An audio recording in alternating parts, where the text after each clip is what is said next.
Amen, amen. Alors ici Pierre le messager, bon matin tout le monde.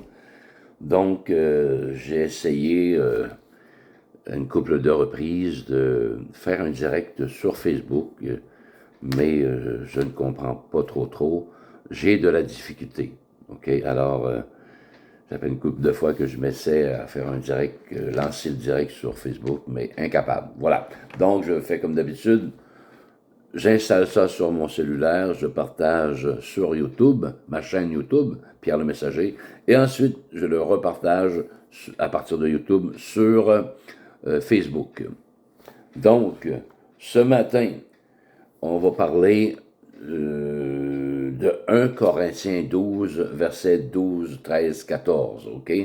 Parce que bien souvent, beaucoup de croyants pensent que ces versets-là, associent ces versets-là à recevoir le Saint-Esprit. OK? On va tout simplement lire 1 Corinthiens 12, versets 12, 13 et 14. On va voir de qu'est-ce qu'il s'agit exactement. Alors, Paul dit, car comme le corps est un, il y a plusieurs membres, alors il parle du corps physique, un corps, plusieurs membres, mains, doigts, bras, tête, pieds, jambes, etc. Et comme tous les membres du corps, malgré leur nombre, ne forment qu'un seul corps, ok? Ainsi, voyez-vous, ainsi en est-il de Christ. Donc, c'est pas de recevoir le Saint-Esprit à ce moment-là. Il s'agit vraiment d'entrer dans une nouvelle famille spirituelle, ok? La conversion à Christ. Je continue. Nous avons tous, en effet, été baptisés dans un seul esprit. Alléluia. Remarquez ici qu'il ne dit pas, nous avons tous été baptisés dans le Saint-Esprit, absolument pas, mais nous avons tous été baptisés dans un seul esprit. OK? Pour faire suite à ce qu'il a dit précédemment. Pour former un seul corps, soit juif, soit grec, soit esclave, soit libre, et nous avons tous été abreuvés d'un seul esprit encore là.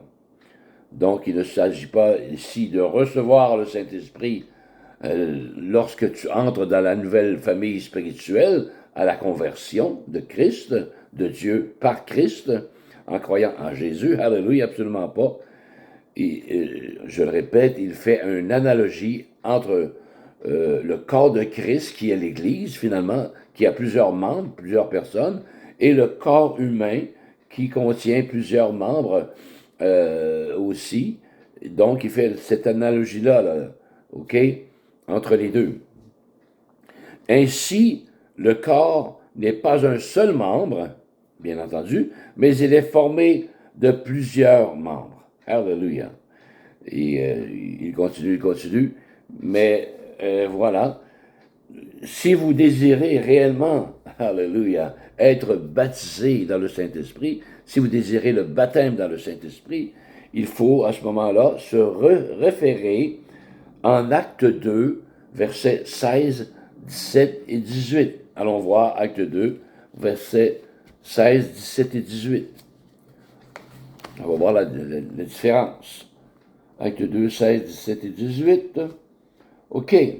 C'est Pierre, l'apôtre, qui est dehors à la Pentecôte, dehors de la chambre haute, après avoir reçu l'effusion dans le Saint-Esprit, cette promesse que les 120 personnes ont attendu et que le Saint-Esprit finalement s'est manifesté chez les personnes sous forme de langue de feu et se sont mis à parler à ce moment-là en d'autres langues. OK? Parce qu'ils étaient tous galiléens, mais ils se sont mis à parler en arabe, en perse, en mède, etc., etc. La langue des hommes, finalement. Alors, que nous dit 16, 17? Alors, Pierre, il s'exclame, mais c'est ici ce qui a été dit par le prophète Joël. Vous voyez? Il se réfère à l'Ancien Testament. Dans les derniers jours, dit Dieu, je répandrai de mon esprit sur toute chair. Vos fils et vos filles prophétiseront, Vos jeunes gens auront des visions et vos vieillards auront des songes. Oui, sur mes serviteurs et sur mes servantes, dans ces jours-là, je répandrai de mon esprit et ils prophétiseront. Voyez ce qui est associé ici avec la réception dans le Saint-Esprit. Alléluia. Ils se mirent à parler en langue ou en d'autres langues, selon ce que l'Esprit, justement, leur donnait de s'exprimer. Et ils se mirent aussi à prophétiser. Et ils prophétiseront, vos vieillards auront des songes, et vos jeunes gens auront des visions, etc., etc. Vous voyez, lorsqu'il y a manifestation, lorsqu'il y a réception de la promesse de Dieu qui est le Saint-Esprit de Dieu en son baptême, il se passe quelque chose. Alléluia. Tu ne restes pas comme ça. Ah, je me convertis à Christ, je reçois le Saint-Esprit et il n'y a rien changé. Non, non, non, non. Il y a quelque chose de vivant qui se passe chez le croyant qui reçoit le baptême dans le Saint-Esprit. Alléluia. Amen. Donc, vous voyez la différence avec 1 Corinthiens 12, 13 et 14. Et même, on va aller voir concernant cette promesse, qu'est-ce que Pierre rajoute? On va aller voir le même chapitre 2, mais versets 37, 38 et 39. Mais avant ça, 32, 33, pardon. 32, 33. Qu'est-ce que dit Pierre, l'apôtre? En parlant de Jésus, oui, c'est Jésus que Dieu a ressuscité. Nous en sommes tous témoins. Élevé par la droite de Dieu, Jésus, il a reçu du Père le Saint-Esprit. Oh, hallelujah! Qui avait été promis. Vous voyez, c'est une promesse. Et il l'a répandu, Jésus l'a répandu, parce que c'est lui qui baptise dans le Saint-Esprit. Hallelujah! Comme vous le voyez et l'entendez. Alors, lorsque Jésus baptise quelqu'un dans son Saint-Esprit, la personne ne reste pas immobile et muet. No way, hallelujah. Lorsque vous recevez le baptême dans le Saint-Esprit, cette promesse de Dieu et du Père et de Jésus, hallelujah, on va vous entendre, on va vous voir et on va vous entendre. Hallelujah. Qu'est-ce que tu veux dire, Pierre? Eh oui. Et il l'a répandu, Jésus l'a répandu, ce Saint-Esprit, comme vous le voyez et l'entendez.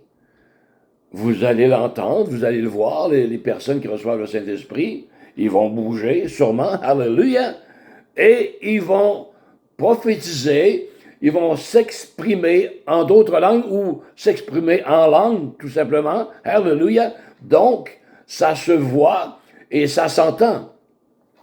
En acte 8, ça nous parle que le Simon le magicien, c'est pas indiqué que les Samaritains avaient reçu le Saint-Esprit par les langues par lesquelles ils s'exprimaient. No way, c'est pas marqué ça du tout. Sauf que c'est ce phénomène qui s'est produit là aussi, puisque lui, Simon le magicien, voulait acheter ce pouvoir, il appelle ça un pouvoir. Donnez-moi ce pouvoir, afin que lorsque j'imposerai les mains à ces personnes-là, qu'ils puissent recevoir le Saint-Esprit et s'exprimer en d'autres langues. Il voulait épater la galerie, ce cher Simon le magicien. Mais Pierre le réprimandait fortement. Tu vas périr avec ton argent. Les dons de Dieu ne s'acquièrent pas en argent, absolument pas. Repends-toi. Alléluia. Amen. Et finalement aussi, Pierre ajoute les versets 37, 38 et 39, encore par rapport à cette promesse qu'est le baptême dans le Saint-Esprit. Alléluia. Donc, après avoir entendu ce discours, le discours de Pierre, les personnes qui étaient là dehors eurent le cœur vivement touché, et ils dirent à Pierre et aux autres apôtres, « Hommes, frères, que ferons-nous? » Ça, c'était les gens de diverses nations qui étaient venus célébré à Jérusalem, qui étaient autour de la chambre haute et qui ont entendu les 120 personnes s'exprimer en leur propre langue à eux, la langue des hommes, quoi, une langue intelligible. Alors, après avoir entendu ils eurent le cœur vivement touché et ils dirent, Pierre et aux autres, que ferons-nous?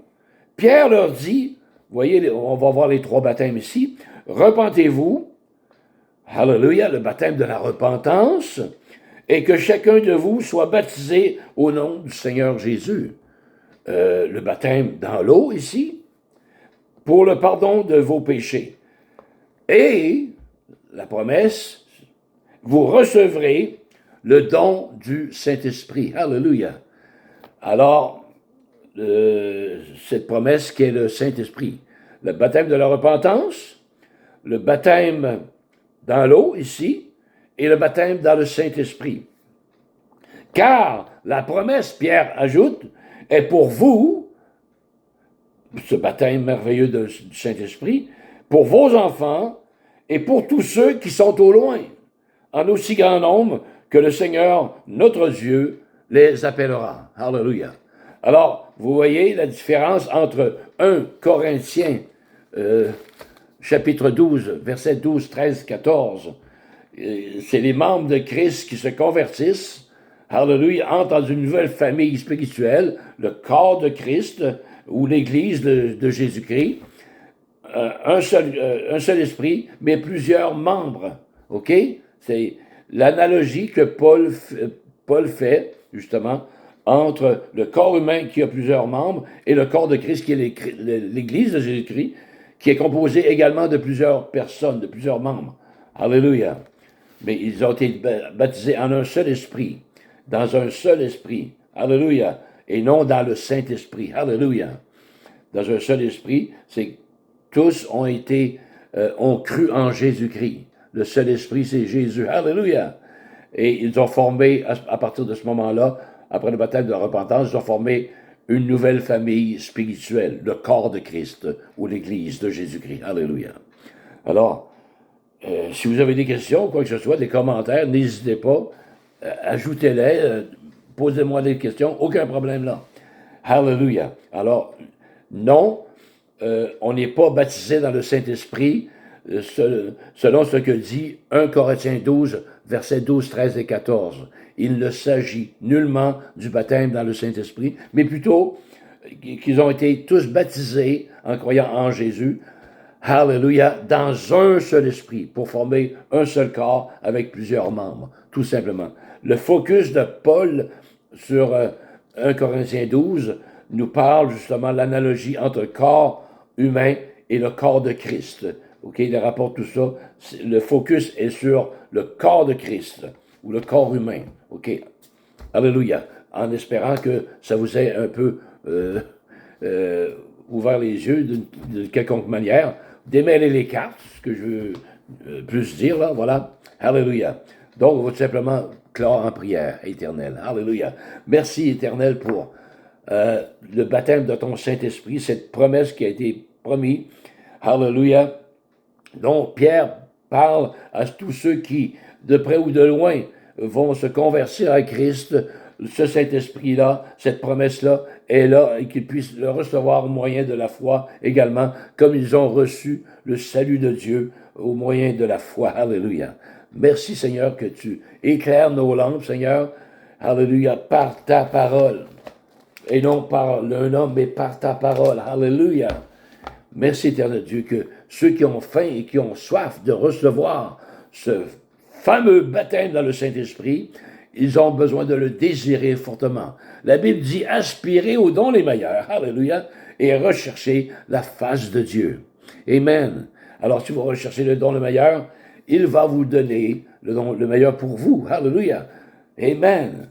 Aspirez au don du baptême dans le Saint-Esprit. Et votre vie en sera complètement changée. Alléluia. Amen. Je vous le promets, car la parole de Dieu le promet également. Soyez tous bénis. Alors, c'était Pierre le Messager. Sachez une seule chose, frères, sœurs, alléluia, chers amis, c'est que Dieu vous aime et que je vous aime tout autant. Soyez bénis et bonne journée. Ciao. Amen and amen.